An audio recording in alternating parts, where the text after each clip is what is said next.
بيبدأ الفيلم بتاعنا في الهند وبنشوف قائد عصابة خطير اسمه راجو بيقول لواحد من رجالته انه لقى البنت اللي قالب الدنيا عشانها وبيكون اسمها سيا. وفي الناحية التانية بنشوف سيا وهي ممثلة بتكون بتصور مشهد اكشن خطير وصعب، وبعد ما بتخلص ابوها بيقول لها ان هو ولا حاجة من غيرها وهي اللي بتجيب له فلوس، فسيا بتتضايق جدا من اللي هو بيقوله. بعد كده بنشوف راجو وعصابته للموقع اللي سيا بتصور فيه، وراجو بيضرب ابو سيا وهو بيتخض من الضربة وبيفهمه ان بنته مش بتحبه ومش حابة تتجوزه، وبيقول له انه هيديله الفلوس اللي عليه. وبعد كده بنشوف راجو وهو خاطف سيا ومسفرها بالطياره بتاعته لتايلاند. وبنشوف ابو سيا والمنتج بتاع الفيلم عند الشرطه وبيبقوا عايزين يبلغوا عن اختطاف راجو لبنته سيا، ولكن الشرطه بيقول له هو والظابط ان هم مش في ايديهم حاجه يعملوها، وبيقول لهم روحوا للوزير علشان ممكن يقدر يحل لهم المشكله دي. وتاني يوم بيروح ابو سيا والمنتج للوزير، لكن للاسف الوزير بيقول له ان راجو هو المسؤول عن عزل وتعيين اعضاء مجلس النواب. وبعدها بنشوف ابو سيا والمنتج عند رئيس المحكمه وبيقولوا له الازمه اللي هم فيها، فبيعرفهم انهم ملهمش حل غير انهم يتعاملوا مع السلطه في تايلاند، وده كمان ممكن ياخد وقت كبير جدا واحتمال يفشل. فالمنتج هنا بيزعل جدا علشان كان بقاله كتير شغال على الفيلم ده، وكمان ابو سيا بيزعل لانه كده هيفضل مديون لراجو. وفجاه بنشوف ابو سيا وهو بيقول للمنتج انا عرفت مين اللي هيحل لنا المشكله دي. وفي الناحيه التانيه في قاعه للتدريب الفنون القتاليه بنشوف واحد اسمه روني، وبنشوفه هو بيقدر يقف على صوابعه وبنفهم انه قوي وعنده لياقه. وبنشوف واحد معاه في القاعه بيديله التليفون، ولما بيسمع اللي في المكالمة بيزعل جدا. وبنشوفه وهو في المستشفى مع طفل اسمه سانهو بيكون ما بيقدرش يتكلم كويس ولازم يعمل عملية في أسرع وقت، والدكتور بيقول له في دكتور جراح شاطر جدا موجود في الهند ولازم يسدد مبلغ العملية، ومبلغ العملية بيكون مبلغ كبير جدا، وروني للأسف ما بيكونش قادر يدفع الفلوس، بس رغم كل ده بيطمن سانهو. بعد كده بنشوف روني وهو قاعد بره قدام المستشفى وبيبقى زعلان جدا وبيفكر في فلوس العملية. ساعتها بيوصل المنتج وأبو سيا وبيوري ابو سيا المنتج روني وبيقول له ان هو ده اللي هيحل المشكله، والمنتج بيروح يتكلم مع روني وابو سيا بيكون شايف من بعيد وبيقعد جنبه وبيبدا يعرفه على نفسه وبيقول له انه شغال منتج افلام ومسلسلات، وانه قعد 3 سنين علشان ينتج فيلم واحد بس علشان الفيلم وقف اكتر من مره. فاول مره مشيت البطله مع حبيبها، وفي تاني مره اتفاجئت انها حامل ولغت الفيلم، وفي تالت مره في قائد عصابه خطفها ووداها تايلاند، وهو بيحاول يقنعه يساعده ينقذ بطله الفيلم وبيعرض عليه يطلب اي مبلغ مقابل الخدمه. وبيبان ان روني اتبسط جدا علشان العمليه، فالمنتج بيقوم موري له صورتها، واول ما روني بيشوف صورتها بيتضايق جدا وبيمشي، وبيتعصب المنتج علشان ابو سيا مفهمه ان اكيد هيوافق علشان هو بيحب سيا جدا واستحاله يرفض.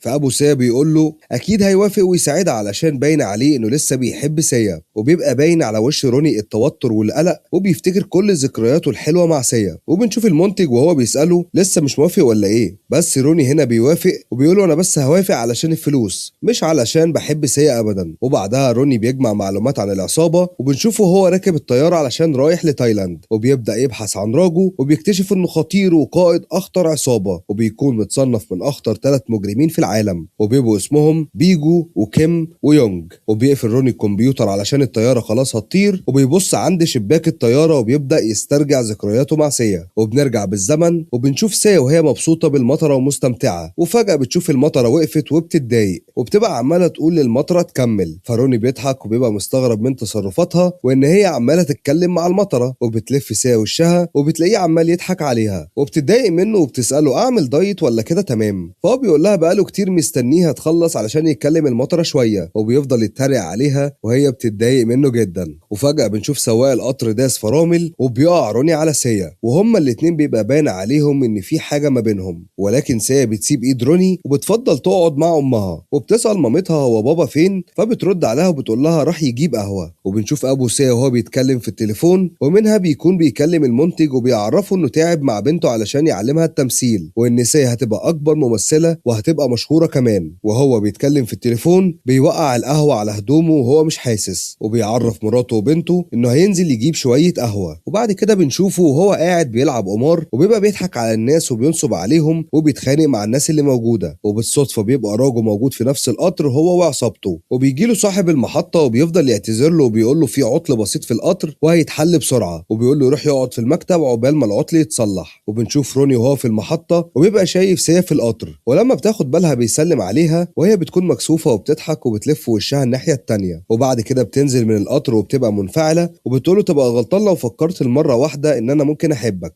وبيأكد لها روني إنها أكيد هتحبه زي ما هو حبها من أول ما شافها لأول مرة. وفجأة المطرة بتنزل وسيا بتفرح جدا وبتفضل ترقص من كتر فرحتها بالمطرة، وبيشاركها روني وبيفضلوا يرقصوا ويتبسطوا تحت المية. بعدها بنشوف راجو وهو بيبص لها، بس البصة دي ما كانتش أي بصة، وبنعرف إنه معجب بيها جدا وبيشوفها وهي بترقص مع روني وبيبقوا مبسوطين مع بعض. وراجو ساعتها كان عايز يتخانق مع روني وبيبقى متعصب، ولكن بيجي المساعد بتاع راجو وبيقول له مفيش وقت واكيد هيجي وقت وتاخد حقك. وبعد كده المطره بتخلص وروني وسايا بيرجعوا للقطر تاني علشان هيتحرك، بس فجأة بنشوف سايا وهي بتقول لروني ان ابوها راح يجيب قهوه ومرجعش، فبينزل روني علشان يدور على ابو سايا، ولكن بعدها سايا بتكتشف انه موجود في القطر. وخلاص روني كان بيجري علشان يركب القطر، فجأة بيتكعبل وبيقع، وللاسف بيفوتوا القطر وبيزعل جدا انه مش هيشوفها تاني، وسايا كمان هي التانية بتزعل جدا. وبعد كده بنشوف راجو وهو في مكان لتعليم الفنون القتاليه وبيشوف ابو صوامي وبيحضنه وبيسلم عليه، وبنعرف انه صاحب المكان والقائد كمان. وبيفضل راجو يقول لابوه انه عايز يبقى قائد المدرسه وانه بقاله اكتر من 20 سنه بيتدرب، ولكن ابوه بيقول له انه مش بيعين اي حد وانه هيختار اشطر طالب في المكان كله. وفي تاني يوم بنشوف روني لما بيوصل لمكان التدريب وبيتفاجئ من النظام وقد ايه الطلبه شطار في التدريب، وبنشوفه هو داخل عند صوامي وبيكون بيدرب الطلبه ازاي يتحكموا في اعصابهم. وبيقول روني لصوامي وبيعرفه انه معاه رساله ابوه كان عايز يقراها، وبنكتشف ان ابو روني يبقى صاحب صوامي من مده كبيره جدا. وبيقرا صوامي رساله وبيبقى ابو روني كاتب فيها لو انت قرات الرساله دي يبقى انا دلوقتي ميت، وبيطلب منه يخلي باله من روني ويعلمه كل الفنون القتاليه علشان روني مش بيهتم باي حاجه ومش فارق معاه القتال، وبيوصيه يخلي روني انسان شاطر. وبعد ما صوامي بيخلص قرايه الرساله بيقرب من روني وبيساله عن سنه، فهو بيرد وبيقول له 23 سنه، فبيرد عليه صوامي وبيقول له انا عندي 68 سنه، فبيضحك روني وبيقول له انت باين عليك جدا انك اصغر من كده بكتير. فصوامي بيسال روني هل هو بيعرف يقاتل، فروني بيرد عليه بيقول له انا امهر مقاتل وبعرف اتغلب على اي حد. فبيمسكوا صوامي وبيقوم موقعه على الارض، وبيبقى روني مكسوف من منظره وهو واقع، فبيقول لصوامي انه مش عايز يضرب ناس كبيره او عواجيز زيك،